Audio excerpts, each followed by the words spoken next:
ان کی گلیوں میں بھٹکتا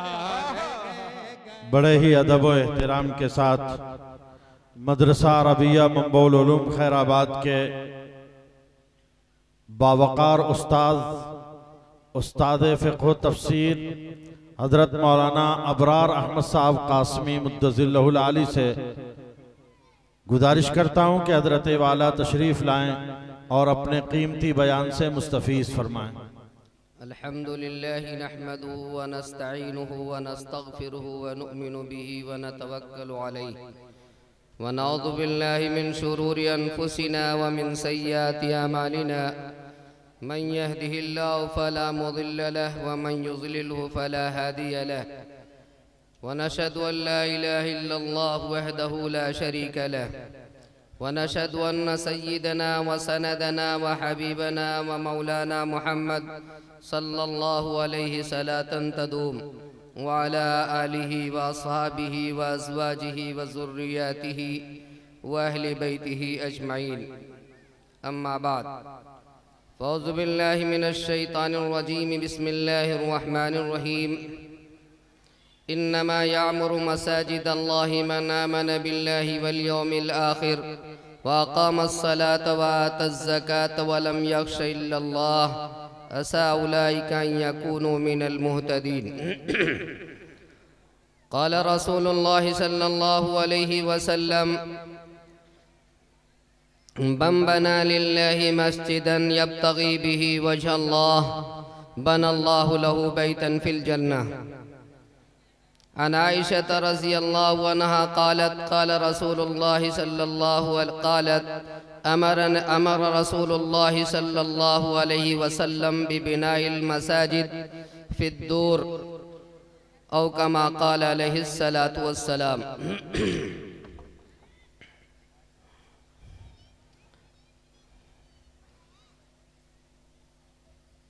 اللہ رب العزت کا فضل و کرم ہوا کہ ہفتوں سے اشتہار ہم اور آپ نے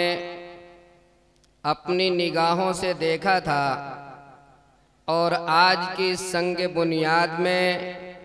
اور آج کے اس پروگرام میں آپ کی بھی شرکت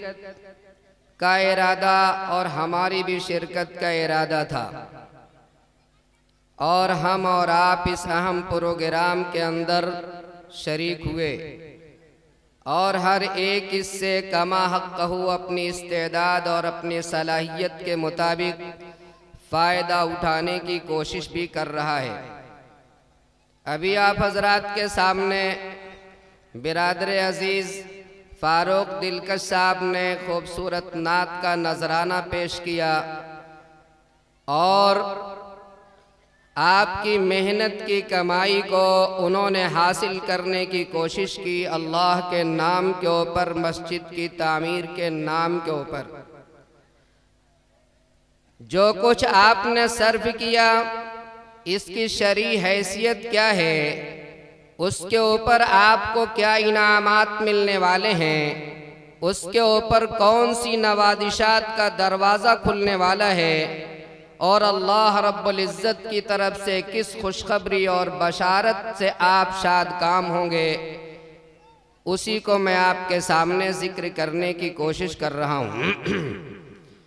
یوں تو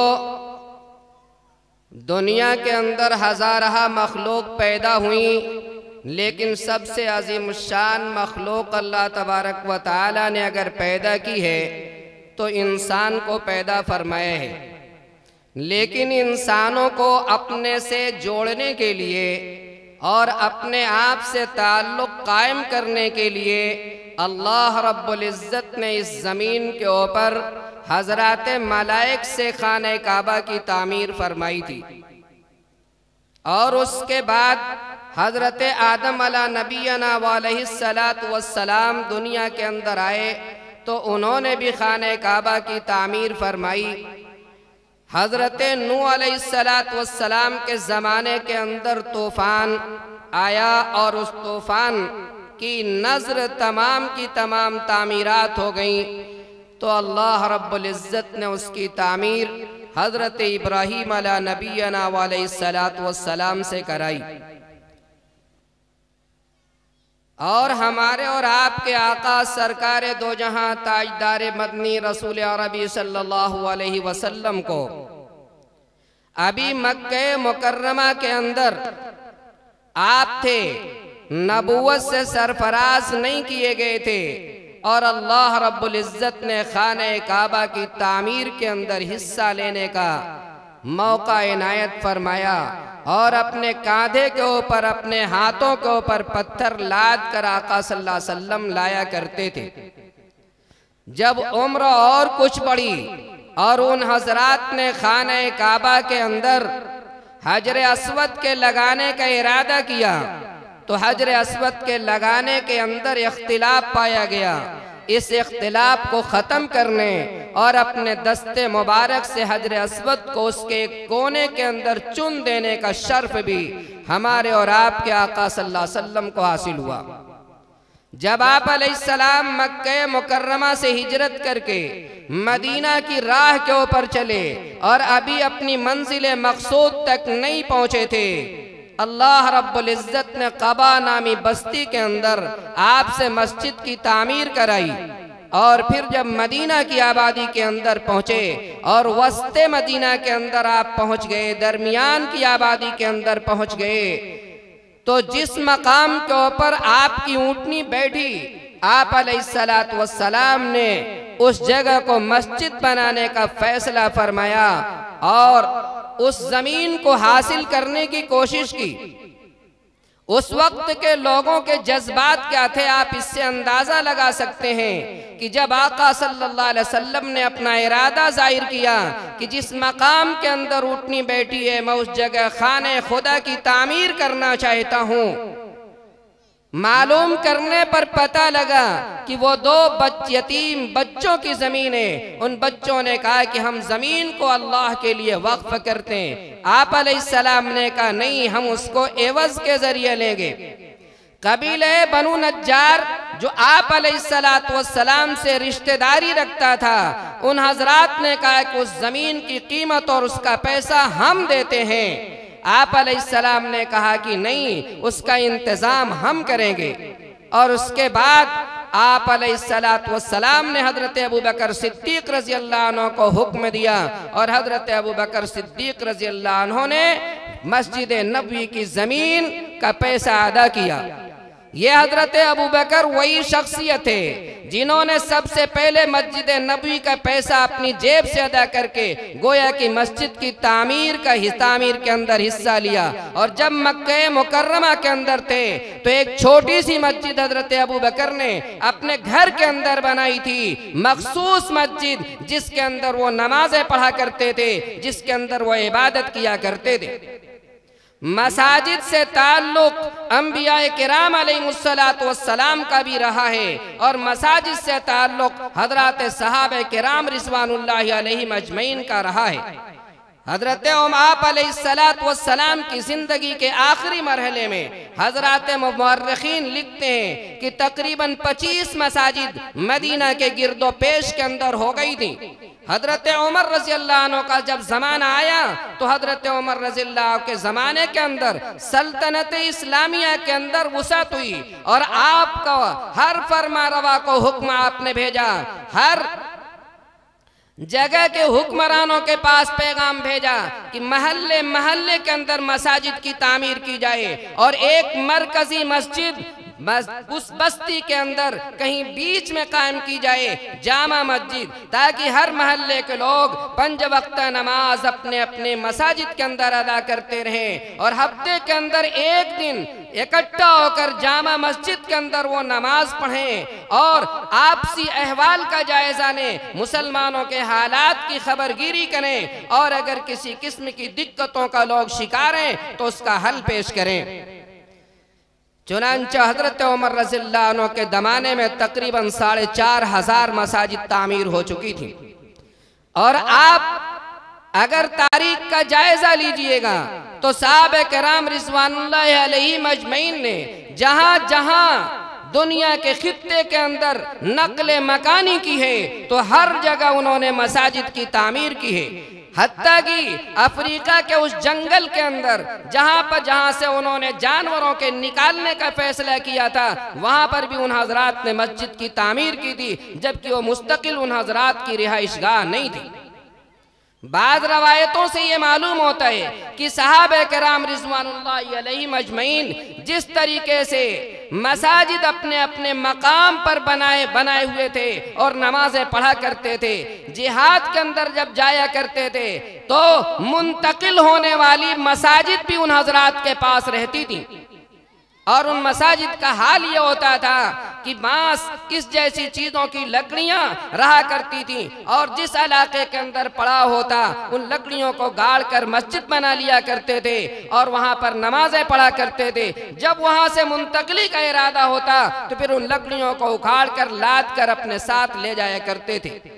اسلام اور مسلمانوں کا مسجد سے تال میل اور جوڑ ایسا ہے کہ کبھی اس کو جدا نہیں کیا جا سکتا۔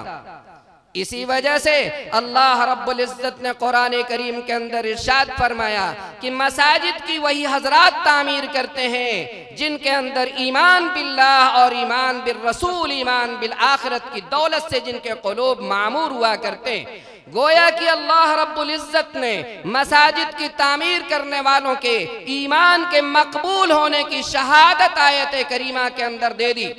خود ہمارے آقا صلی اللہ علیہ وسلم نے ایک حدیث کے اندر ارشاد فرمایا، اذا رأيتم الرجل يتعاهد الى المساجد فاشهدوا له بالایمان فإن الله يقول انما يعمر مساجد الله من آمن بالله واليوم الآخر۔ کہ اگر تم لوگوں کو مسجدوں کی تعمیر کرتے ہوئے، مسجدوں کو آباد کرتے ہوئے، اس کے اندر ذکر و عبادت کرتے ہوئے دیکھو تو تم اس بات کی شہادت دے دو کہ یہ اللہ کا بندہ ہے، ایمان اللہ پر رکھتا ہے، آخرت پہ ایمان رکھتا ہے۔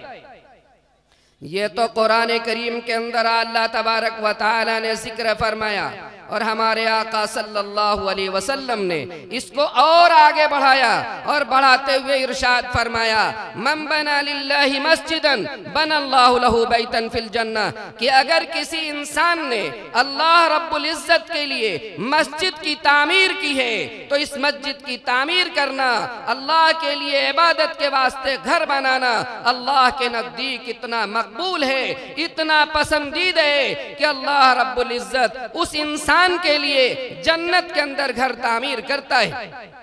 ابھی آپ کے مولانا نے ایک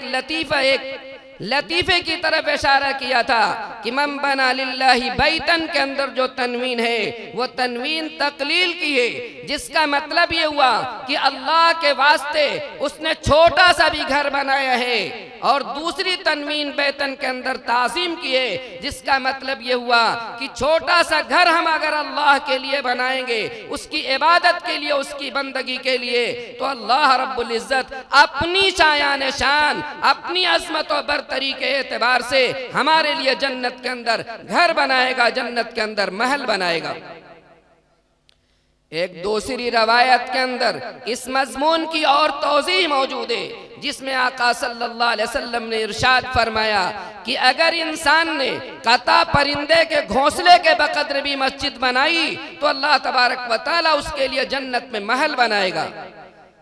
ہمارے علاقے کے اندر سرپت کے اوپر، پتلوں کے اوپر ایک پرندہ لگتا ہے جس کو ہم لوگ چنڈل کہتے ہیں، اس کا ایک گھونسلہ ہوا کرتا ہے۔ اگر اتنا بڑا بھی آدمی، اتنی بڑی بھی آدمی مسجد بناتا ہے تو مسجد بنانے والے کے لیے اللہ تبارک و تعالی آخرت کے اندر گھر بناتا ہے۔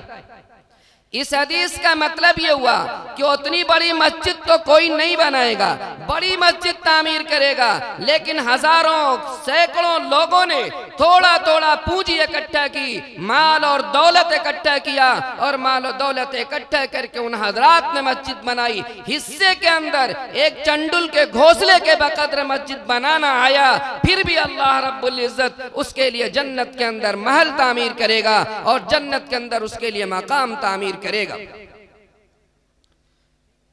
اس لیے دو چیزیں اس سے معلوم ہوئی۔ پہلی چیز یہ کہ مسجد کے لیے ہم مال اگر صرف کریں گے تو یہ ہمارے ایماندار ہونے کی علامت ہے، اور دوسری چیز یہ کہ اللہ رب العزت یہاں جنت میں ہمارا اور آپ کا اس کی وجہ سے داخلہ ہوگا۔ حضرت عائشہ صدیقہ رضی اللہ عنہ نے ارشاد فرمایا کہ آپ صلی اللہ علیہ وسلم جس طریقے سے شہروں کے اندر مسجدوں کے تعمیر کا حکم دیا کرتے تھے، اسی طریقے سے محلوں کے اندر بھی، حویلیوں کے اندر بھی مسجدوں کی تعمیر کا آپ علیہ السلام حکم دیا کرتے تھے۔ لہذا صحابہ کرام رضوان اللہ علیہم اجمعین اپنی اپنی حویلیوں کے اندر اپنے اپنے خاندانوں کے لیے الگ الگ مساجد بناتے تھے۔ یہ اللہ رب العزت کا فضل تھا، اور مسجد کی تعمیر کے سلسلے میں یہ انعامات ہیں۔ اس مسجد کی تعمیر میں ہمارے جو کچھ پیسے صرف ہو جائیں گے وہ اللہ رب العزت کے نزدیک نہایت مقبول ہوں گے، اور اللہ رب العزت کے راہ کے اندر جو ہمارا پیسہ لگ جائے گا وہی در حقیقت سوارت ہے، وہی در حقیقت کار آمد اور کام آنے والا ہے۔ ایک حدیث کے اندر آتا ہے کہ آپ علیہ السلام ایک جگہ ایک مسافر سفر کرتے ہوئے جا رہا تھا، راستے کے اندر چلتے ہوئے دھوپ کی تمازت سے بیچارہ پریشان، اچانک اس کو اوپر بدلی سی نظر آئی، اور اس بدلی سے آواز آ رہی تھی کہ فلاں کاشتکار کی کھیتی کی طرف بڑھو، پانی وہیں برسانا ہے۔ اب بدلی سے یہ آواز آئی، سننے والے مسافر نے اس آواز کو سنا، اور سننے کے بعد جس طرف بدلی جا رہی تھی اسی طرف یہ شخص بھی چلنے لگا۔ چلتے چلتے کچھ دور کے مقام پر پہنچنے کے بعد دیکھتا ہے کہ ایک کاشتکار ہے جو اپنے کھیت کے اندر پانی کے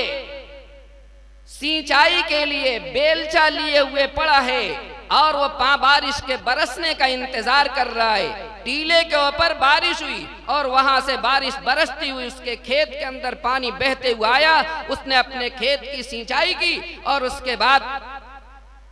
اس مسافر نے دیکھا کہ یہاں بارش آ کر برسی ہے، سینچائی اس نے کیا ہے، اگل بگل کے تمام کھیت اسی طریقے سے پڑے ہوئے ہیں۔ اس نے اس سے پوچھا کہ بھائی صاحب آپ کا نام کیا ہے؟ اس نے کہا میرے نام کے پوچھنے کی تمہیں کیا ضرورت ہے؟ کہا ہے ضرورت، آپ بتائیے۔ اس نے اپنا نام بتایا، اس شخص نے کہا یہی نام میں نے سنا تھا۔ تب کھیت والے نے پوچھا کہاں سے سنا تھا؟ بتایا کہ اس بدلی سے اس طرح آواز آئی تھی کہ فلاں کے کھیت کے اندر جا کر بارش کرو، اور ہم نے دیکھا کہ بارش یہی ہوئی اور اس کا فائدہ تم تک پہنچا۔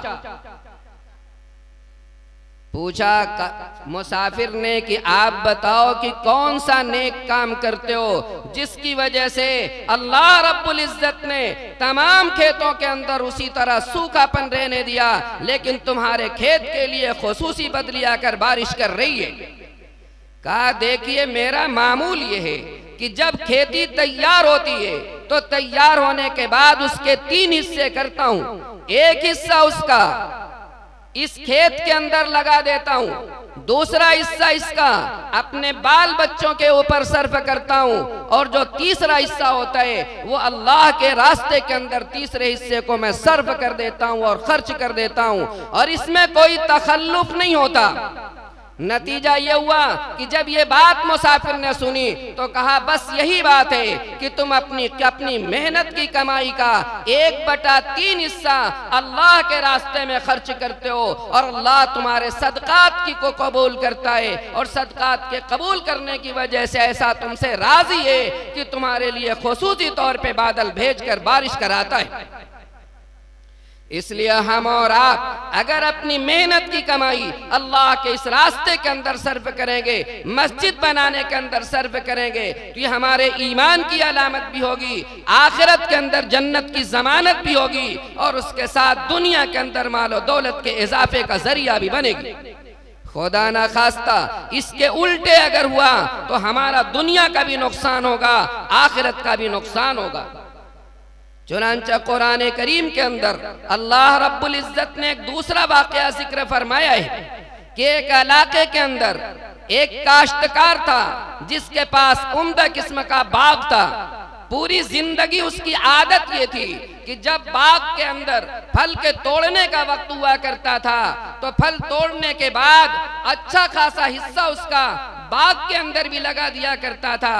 اپنے بال بچوں کے لیے بھی رکھ لیا کرتا تھا، اور اس کے ساتھ ایک اچھا خاصا حصہ فقراء اور مساکین کے لیے وہ تقسیم کر دیا کرتا تھا۔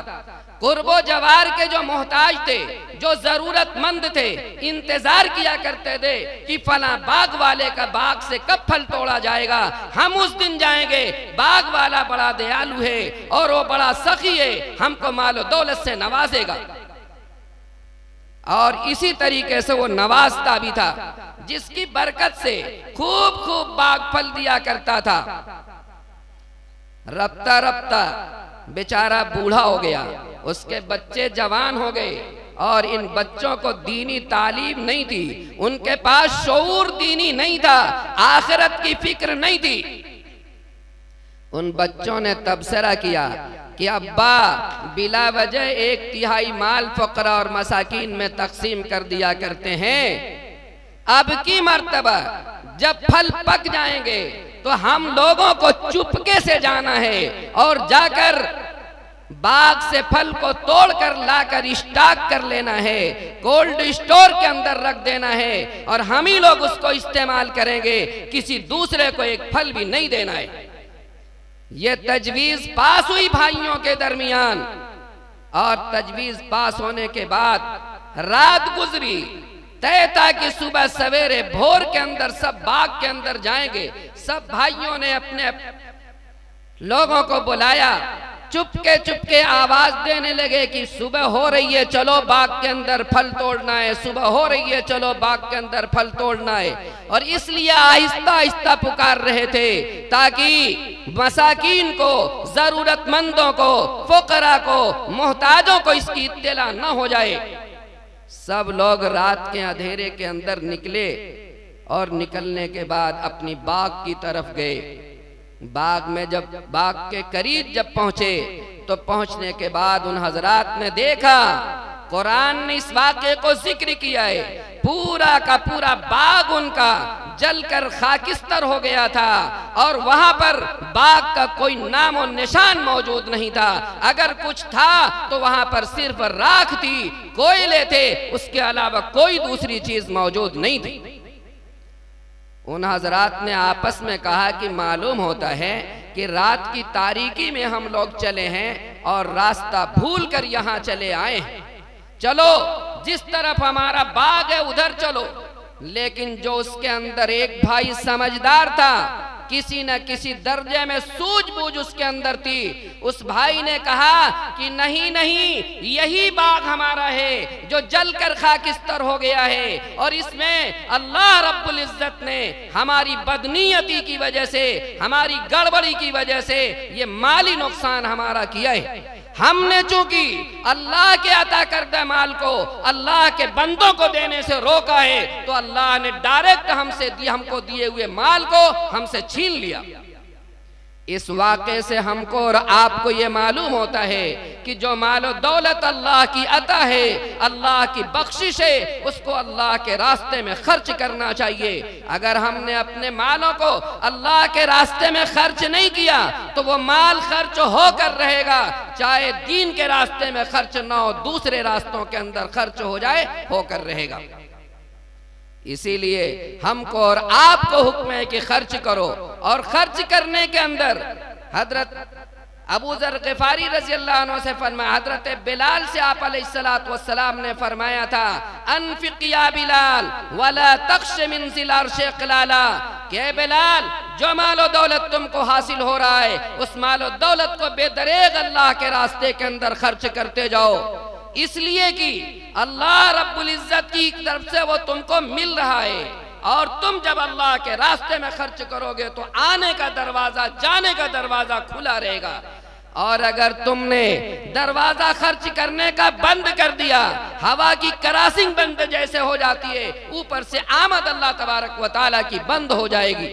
اس لیے کبھی مال کو بچا کر رکھنے نہیں چاہیے، اس کو اپنے دین کے واسطے صرف کرنا چاہیے۔ حضرت عائشہ صدیقہ رضی اللہ عنہ کے پاس حضرت معاویہ رضی اللہ عنہ نے 1,80,000 دراہم بھیجے تھے. 1,80,000 دراہم ایسے تو 2 لاکھ کے قریب ہو رہا ہے، لیکن آج کے زمانے میں کمپیوٹر سے حساب کیجئے 200 درہم پر نصاب بنتا ہے، اور 1,80,000 پر تقریباً 1,000 نصاب 900 نصاب بنے گا، اور ایک نصاب درہم کے اعتبار سے 45,000 کا ہوتا ہے، تو 900 سے آپ اس کو ضرب دیں گے تو کروڑ روپیہ ہو جائے گا. حضرت عائشہ صدیقہ کے پاس جب آیا تو انہوں نے اپنی خادماؤں سے کہا کہ تھال لے آؤ، اور بوریے کے تمام دراہم کو اس کے اندر الٹ دیا گیا.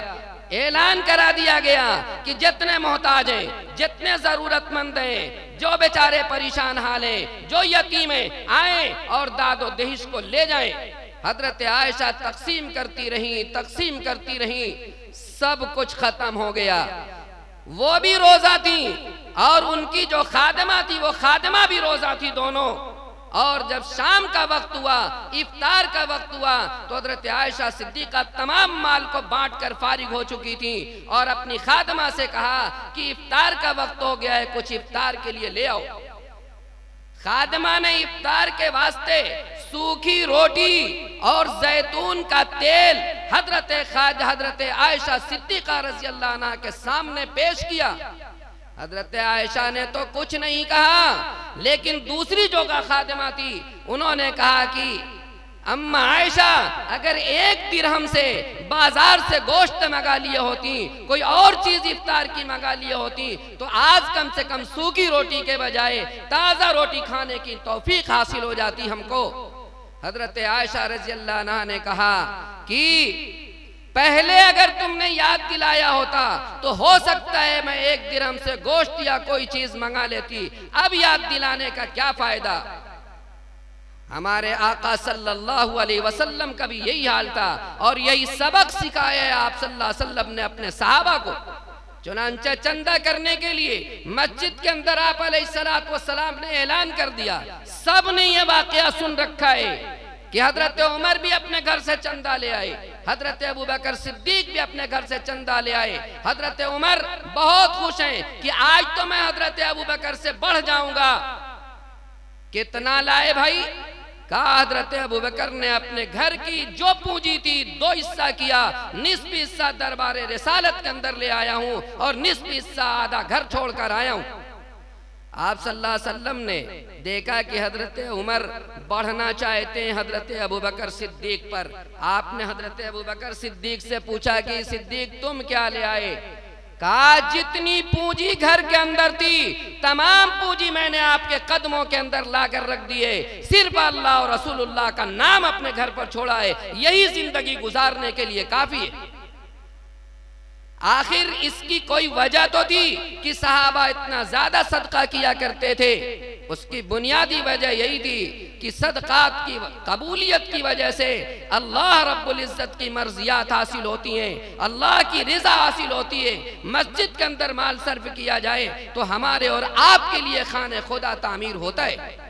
اس لیے جتنا آپ نے فاروق دلکش بھائی کے ہاتھوں پر لا کر رکھا، اس کی وجہ سے بھی آپ کے لیے جنت میں گھر تیار ہوگا. جتنا ہمارے اکابرین کے ہاتھوں پر لا کر رکھیں گے آج اور کل اور جب تک مسجد تعمیر ہوگی دیتے رہیں گے، آپ کے لیے خانہ خدا تعمیر ہوتا رہے گا. اللہ رب العزت آپ کو زیادہ سے زیادہ مسجد کے تعاون کی توفیق عطا فرمائے، اور ہم حضرات اکابرین کی باتوں کو سمجھنے اور اسی طریقے سے مسجد کے تعاون کرنے کی بھی بھرپور جذبات کے ساتھ اخلاص نیت کے ساتھ توفیق عطا فرمائے. وآخر دعوانا الحمدللہ رب العالمین.